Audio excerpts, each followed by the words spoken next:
Olá, seja muito bem-vindo ao projeto Masterclass do Centro Paula Souza. A cada vídeo, traremos para nossos professores e alunos alguém com conhecimento notório sobre a área em que atua. Esses vídeos têm a intenção de compartilhar a visão de quem tem ampla experiência, procurando abordar o ponto de vista do profissional, sua atuação no mercado de trabalho e sua visão de futuro. Todas as nossas Masterclasses serão disponibilizadas aqui nesse canal.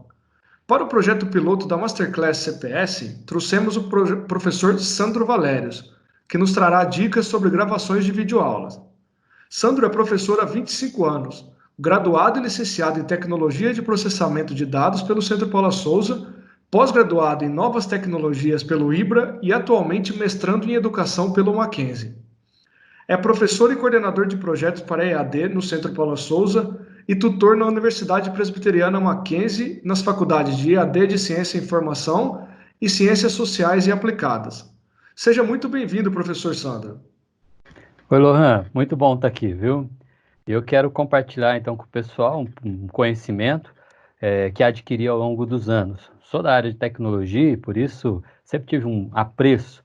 Desde em 95 eu já dava aulas sobre PowerPoint naquela época, ainda nas versões antigas do sistema operacional Windows, na verdade do MS-DOS naquela época, né?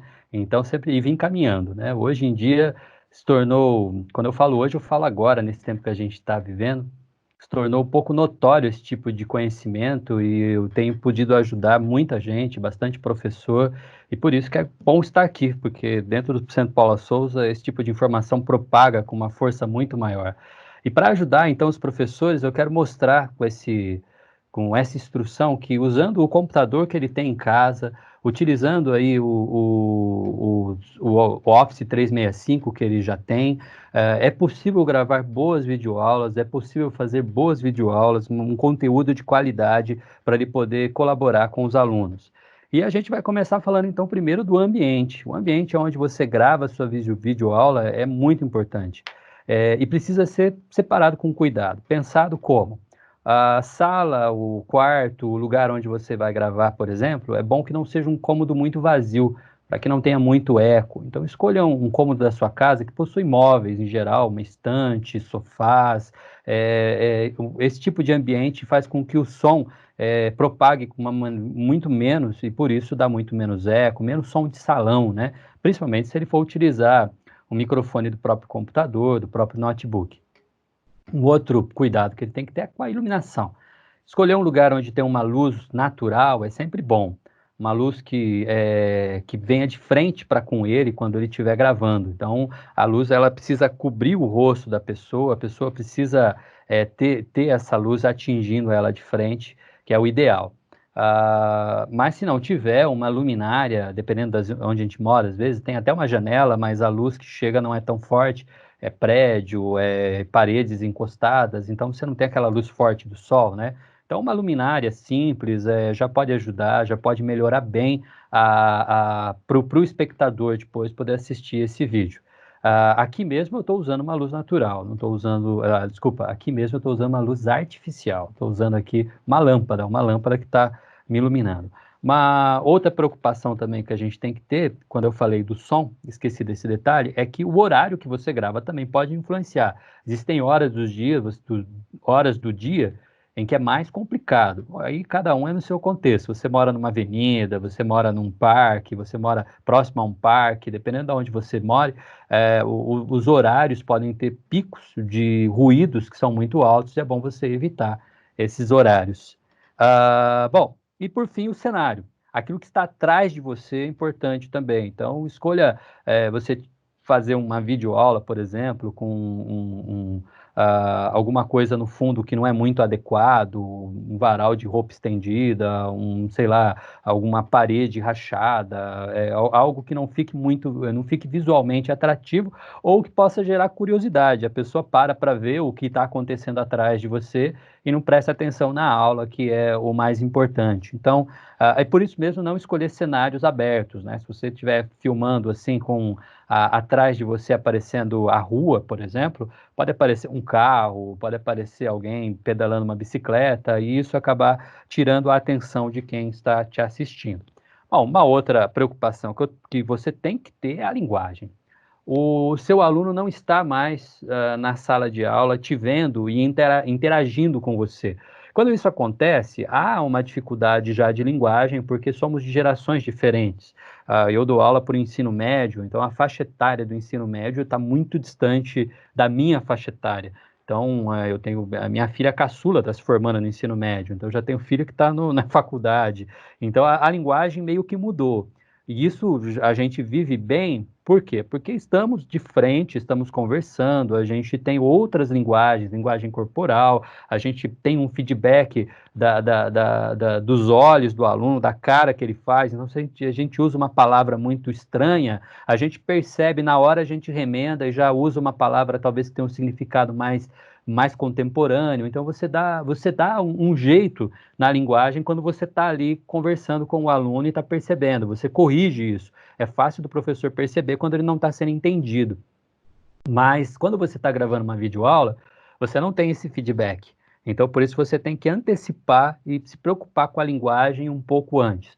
Utilizar palavras que tenham significados mais comuns, e para isso a gente tem que ouvir adolescentes, tem que conversar com eles, tem que estar atento às redes sociais para você poder trazer para o seu vocabulário significados novos dessa turma, dessa geração. Isso é uma preocupação que todo professor tem. Em geral, os professores são talvez os primeiros a adquirir esses novos vocábulos, e é uma preocupação que a gente traz também para a videoaula. Mas como você não tem também o feedback, você começa a se tornar um perguntador, um auto-perguntador, né? Eu digo que boas videoaulas, elas são preenchidas com perguntas retóricas. Você faz a pergunta que o aluno faria, então você precisa antecipar essas perguntas. Então, às vezes, quando você está dando a videoaula, fazendo a videoaula, é muito comum você inserir falas como: você deve estar se perguntando aí, você que está me assistindo deve estar se perguntando. Inserir esse tipo de fazer essa inserção no meio do processo é justamente criar a indagação que o aluno criaria. Você tenta antecipar as dúvidas. Então, quando você escreve a videoaula, quando você está escrevendo o seu roteiro de videoaula, é importante você já escrever nesse roteiro quais seriam as dúvidas que surgiriam para quando você estiver gravando a sua videoaula, você antecipar essas perguntas, né? Bom, deixa eu ver, o que mais eu coloquei aqui? E por fim, as telas da sua videoaula. A gente vai usar aqui, para esse exemplo, a gente vai utilizar o PowerPoint.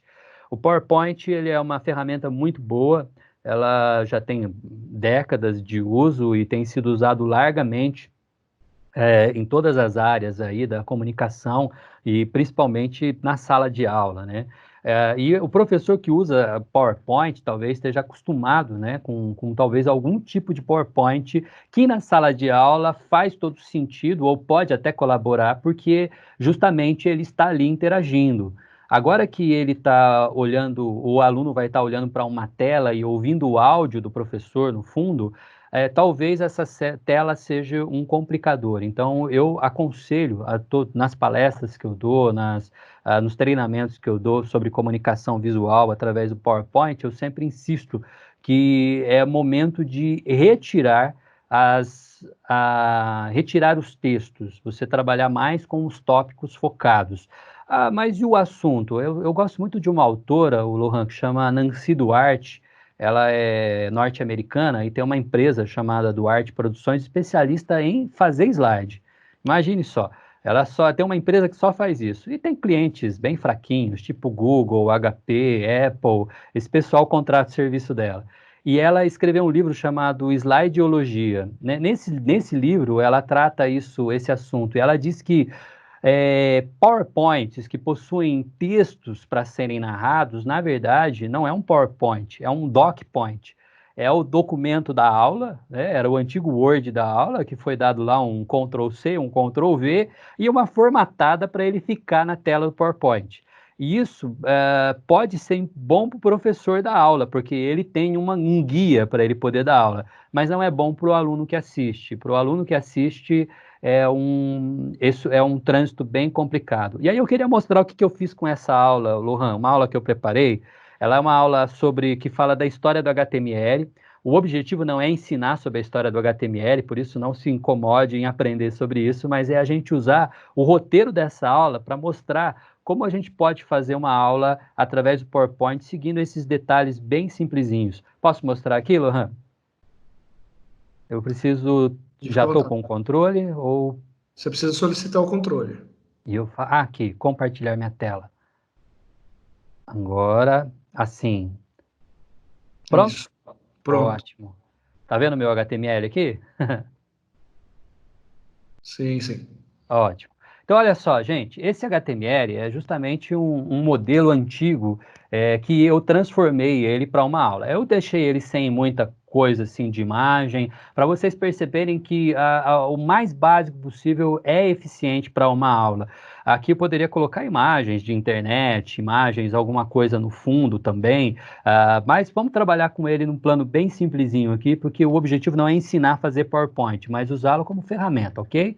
Então, olha só, que interessante. Aqui eu tinha essa aula antigona, e aqui na frente do HTML eu tinha todo um texto dizendo o que era essa informação. E isso aparecia para o aluno antigamente.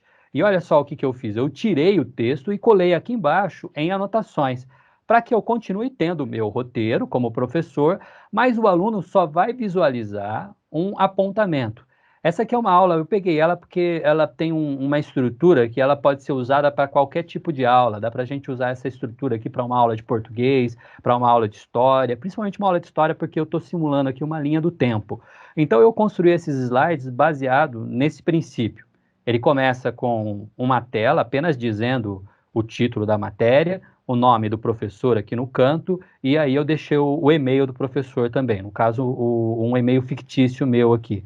Aí, nessa tela aqui, eu já estou indo para o início aqui da geração HTML. HTML é uma linguagem de programação para a internet, e aqui eu vou falar quando ela surgiu e aqui o cara que pensou nela. Depois a gente vai falar sobre uma segunda versão dela, o surgimento de uma terceira versão dela, o surgimento de uma quarta versão dela, e depois uma evolução dela, que foi em 2004. Termino com um upgrade dessa evolução, que seria uma segunda versão, e aí a gente faz o desfecho final em como terminou essa história que eu estou contando. E encerro com a mesma tela do comecinho aqui. Tá? Comecei com a evolução e termino com essa mesma tela para me despedir dessa aula, tá bom? Então, essa é uma aula HTML. Tem alguns recursos aqui de animação que eu coloquei, são recursos bem comuns, assim, de deslocamento. Utilizei só deslocamento e esmaecer só, que é quando aparece o objeto simplesmente aparece no meio da tela. São os movimentos mais comuns que tem, tá bom? E agora eu quero mostrar para vocês dentro do PowerPoint aonde você faz isso.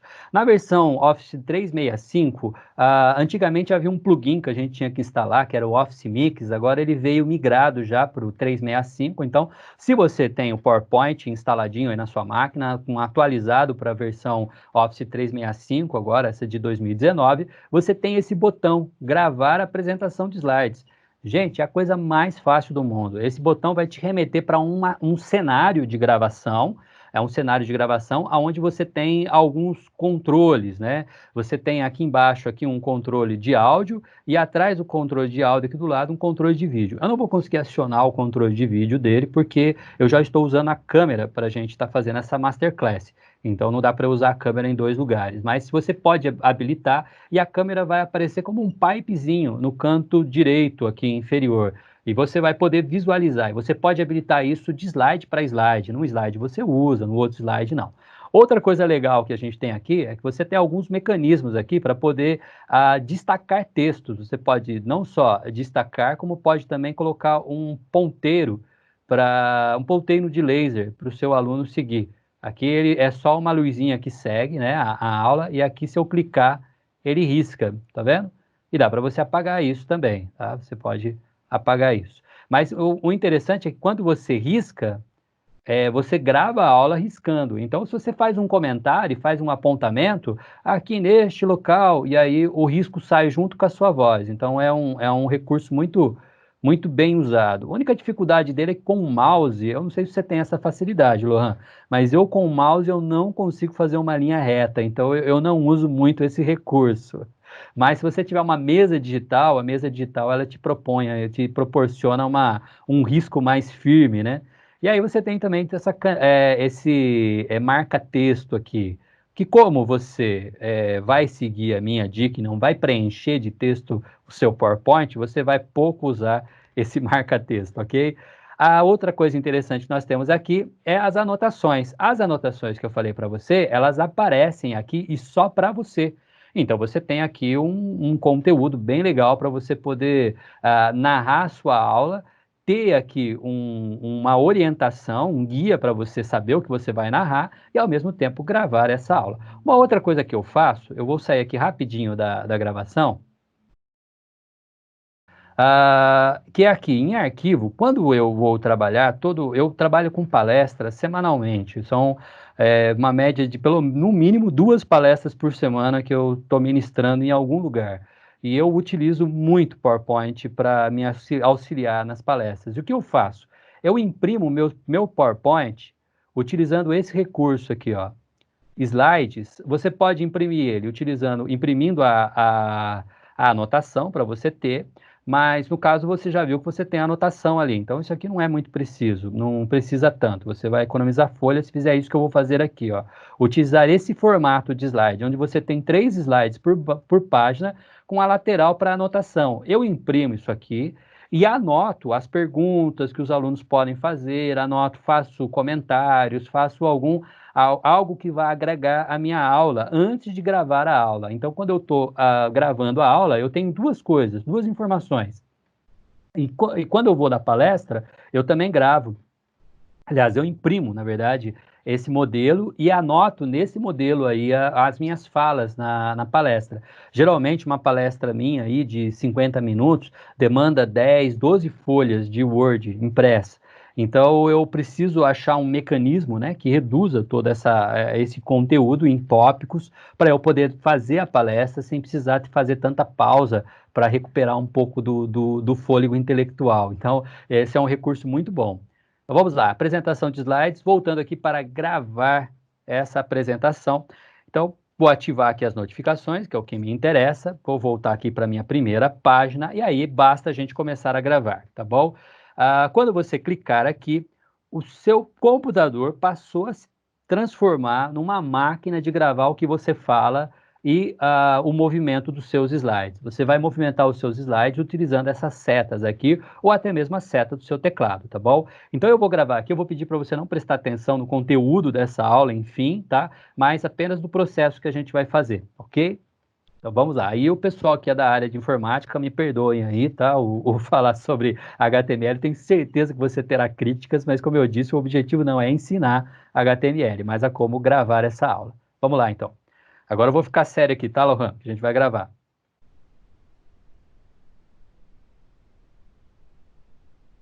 Olá, pessoal! Bem-vindo, então, a essa aula a respeito da evolução do HTML. A aula passada a gente já falou o que é HTML, você já sabe, você que é meu aluno. Se não sabe, volta lá no vídeo.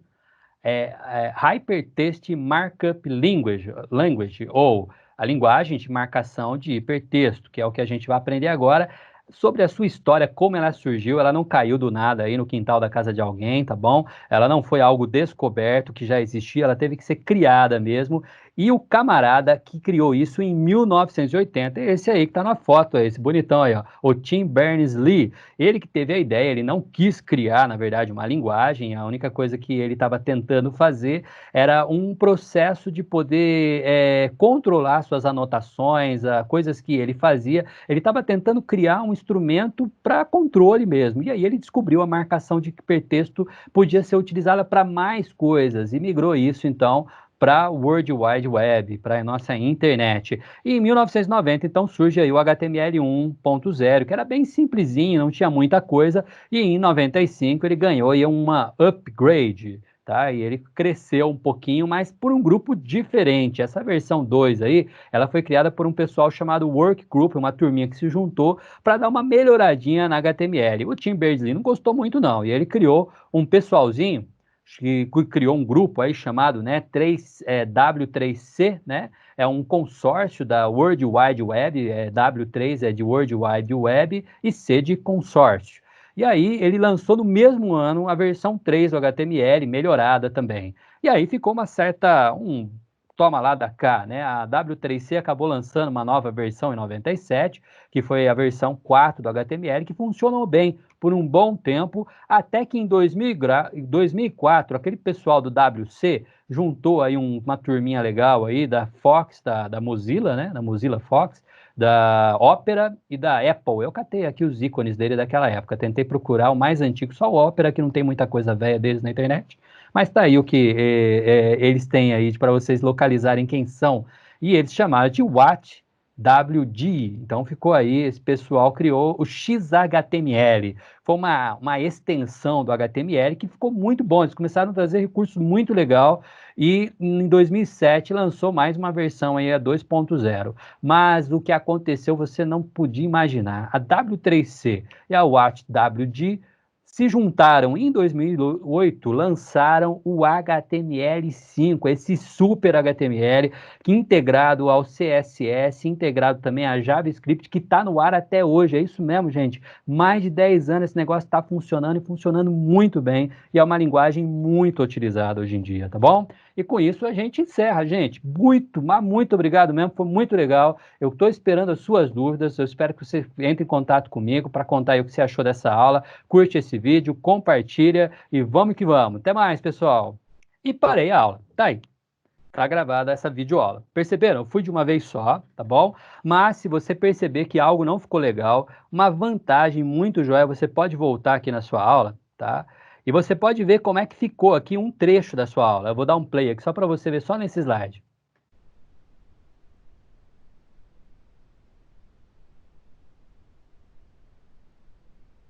Beleza?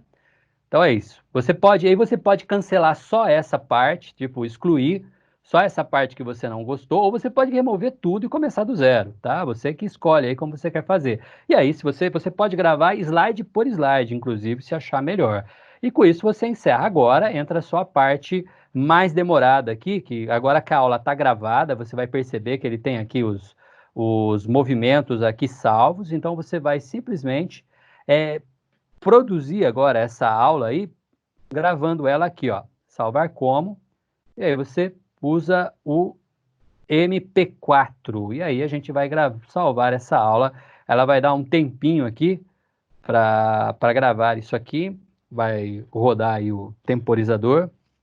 Bom, pessoal, agora que você já salvou o arquivo, o que eu faria também para melhorar a sua aula é você salvar aqui a capa também. Então você vem aqui em arquivos, salvar como, salva ele no mesmo local, tá bom? Só que salva com formato JPEG. Por quê? Porque quando o seu vídeo vai para a internet, ele vai aleatoriamente catar uma cena qualquer e talvez não fique tão legal. Então você salva essa capinha aqui e utiliza ela, tá bom? Então tá aqui, ó. Eu tenho aqui na minha tela, aqui no meu desktop, aqui a imagem, né, que eu salvei, e eu não estou achando aqui o vídeo. Ah, o vídeo está aqui, MP4. Agora eu vou aqui para o meu YouTube. No YouTube, eu já estou já na minha conta, então vamos só criar um vídeo, aqui, enviar um vídeo. Vamos lá, selecionar o arquivo. Aí a gente vem aqui, pega o arquivo MP4, que é o que tem a minha videoaula, tudo bem? Ele vai subir esse material. E agora aqui vamos só colocar o nome, que no meu caso é aula 2,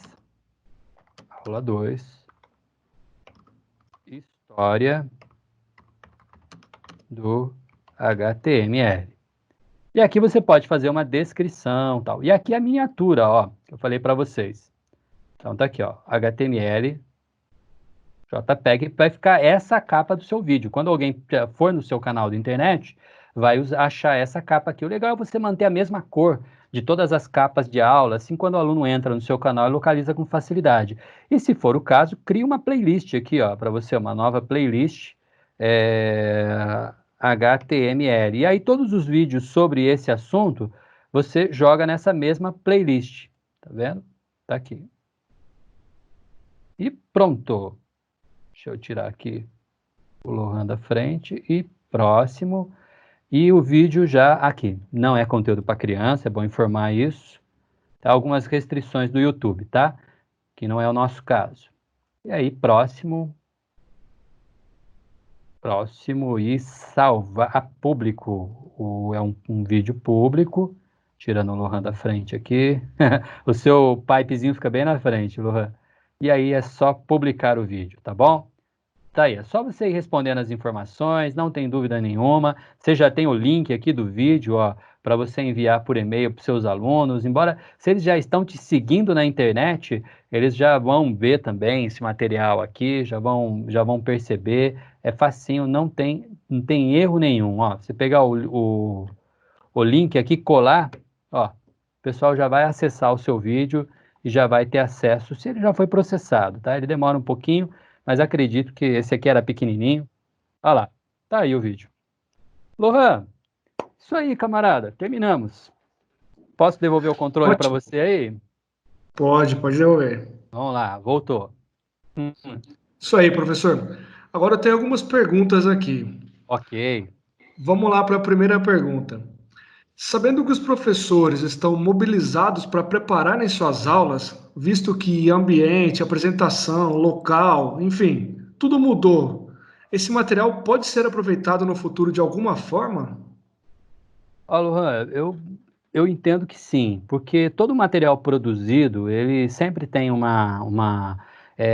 ele sempre vai ter uma utilidade, mas nesse caso específico, que os professores estão produzindo essa aula, isso vai com certeza no futuro virar um apoio para a aula deles. Eu diria que esses professores vão acabar usando essas ferramentas como uma extensão da sua própria sala de aula. Por exemplo, esse professor que fez essa aula de HTML que a gente viu, quando ele dá aula de HTML agora na sala de aula dele, ele pode fazer uma sala de aula invertida antes, na semana anterior, dizer, pessoal, vai lá no meu canal, assiste o vídeo tal, que semana que vem nós vamos discutir sobre ele. O aluno assiste a aula e já vem para a sala de aula com um conteúdo prévio. Então, assim, ou até posterior, ele pode também dar aula e falar, ó, se vocês precisarem de mais alguma informação, vai lá. Então, esse material produzido, ele vai ser muito útil no futuro para complementar e para ampliar aí a sala de aula. A sala de aula vai dar uma alastrada, essa que é a minha visão. Entendi. Você considera que esse momento que estamos vivendo, com essas aulas remotas, vai acabar alterando o perfil profissional de quem está atualmente estudando no Centro Paula Souza? Olha, eu diria um sim se não tivesse a palavrinha Centro Paula Souza aí. Como é Centro Paula Souza, eu diria sim e não. E é por um bom motivo. O profissional que sai do Centro Paula Souza, ele já é gerado em situações problema e ele é criado para ser uma pessoa que resolve problemas. Então, o que eu diria é que hoje o profissional que saiu já do Centro Paula Souza e está agora tendo que se reinventar, ele é resiliente. Ele faz isso com facilidade. Então, eu diria que não, porque esse já é o perfil mesmo. Eles já são assim. Os nossos alunos, eles saem com essa natureza para resolver, para achar, para se reinventar, para redescobrir. E eu diria que sim, porque com certeza há um universo aí de profissionais que estão migrando e que com isso vão acabar ganhando novas perspectivas, novas formas de não só de aprender, mas de trabalhar, de operar. Então eu diria que um sim e um não. Legal. Como que o professor que está nos assistindo agora pode aproveitar essa nova demanda para diversificar suas aulas? Bom, esses professores têm que se reinventar. É uma situação em que pegou todo mundo de surpresa, então não dá mais para dizer, eu não gosto disso e não quero fazer. Não dá. A gente que é professor, a gente tem que se virar com o que tem, utilizar as ferramentas que tem e sem reinventar. E eu acredito que isso vai tirar muitos professores de uma certa zona de conforto. E vai fazer com que ele se redescubra. Vai fazer com que ele perceba que ele sempre foi capaz, vai perceber que ele sempre pôde. Caramba, é até uma brincadeira que eu tenho ouvido aí entre todo mundo. Agora eu sou professor youtuber. É verdade. A gente está virando, a gente é professor e estamos sendo youtuber. E enquanto youtuber, não deixamos de ser professores. Apenas agregamos um novo conhecimento, um novo arsenal de possibilidades. Então eu diria que esse professor ele vai terminar esse período de isolamento social muito mais qualificado de uma forma que ele nunca imaginou que seria. Bem interessante, professor. Agora, uma última pergunta. Você acredita que o aluno, no contexto brasileiro, após essa experiência de isolamento que a gente tem vivido, e esse ensino à distância que se tornou latente, você acha que ele se comportará diferente na relação com o professor e na relação dele com a sala de aula? Olha, eu diria que nunca mais seremos os mesmos, viu? A sala de aula ainda tem a sua importância, ela vai continuar existindo, com certeza. O contato entre professor e aluno precisa existir e isso não vai mudar. Mas que a gente entendeu que o ensino à distância funciona como um colaborador, isso não há dúvida. Para quem mistificava o ensino à distância como um ensino precário, um ensino de baixa qualidade, acabou. Não há mais dúvida de que o ensino à distância ele é capaz, ele é poderoso, ele transforma o aluno em protagonista. E os professores vão perceber que os seus alunos fora da sala de aula também aprendem. Porque às vezes fica muito aquela coisa de o professor, o aluno fora da sala de aula, porque no intervalo da escola ele não está afim de ler, ele não está afim de estudar. Claro, ele está lá 4, 5 horas direto dentro da sala de aula, ele tem 20 minutos, ele quer se divertir um pouco. Mas quando ele está o tempo todo fora da sala de aula, o que acontece agora, muitos alunos estão se tornando protagonistas e eles estão percebendo que eles conseguem correr atrás de instrução, de conhecimento. Então, quando ele não entende direito uma disciplina, agora ele está indo para outras videoaulas, ele está procurando, ele está lendo, ele está sendo o protagonista. Quando esse cara voltar para a sala de aula em tempo integral, ele não volta mais o mesmo. Por outro lado, o professor que percebeu que ele pode contar com o seu aluno, caramba, eu posso contar com ele fora da sala de aula, eu posso encontrá-lo fora da sala de aula. Usaram redes sociais, usaram o YouTube, usaram o Instagram, usaram todo tipo de comunicação. Quer dizer, eles se comunicaram fora da sala de aula, o que significa que agora eles têm uma nova relação que passou dos muros, passou da parede. Então, eu acredito que tanto esse professor quanto esse aluno voltam mudados. Com isso, a comunicação vai mudar. O professor ele vai lançar mão de novos recursos e esse aluno ele não vai mais ele vai ficar na expectativa de que esse professor continue utilizando novas ferramentas. Então, ele vai voltar para a sala de aula e vai perguntar no final da semana, na sexta-feira, ô professor, o senhor vai fazer aquela live lá hoje à noite? Ele vai estar esperando, entendeu? O mundo vai continuar girando numa nova perspectiva. Todos voltaremos mudados, ô Lohan. Muito bom, professor. Professor, gostaria de agradecê-lo por ceder seu tempo e seu conhecimento para nos agregar nesse momento de isolamento que a gente tem passado, que toda mudança tem sido bastante considerável, né? A gente tem vivido um momento muito diferente de tudo que a gente já viveu até hoje. E para o professor, principalmente, isso vai ser muito importante, assistir uma videoaula dessa, para entender como fazer uma videoaula, né? Assistir uma masterclass, desculpa, para entender, para enriquecer o seu conhecimento, para fazer uma videoaula com uma qualidade melhor, porque o aluno também espera isso, né?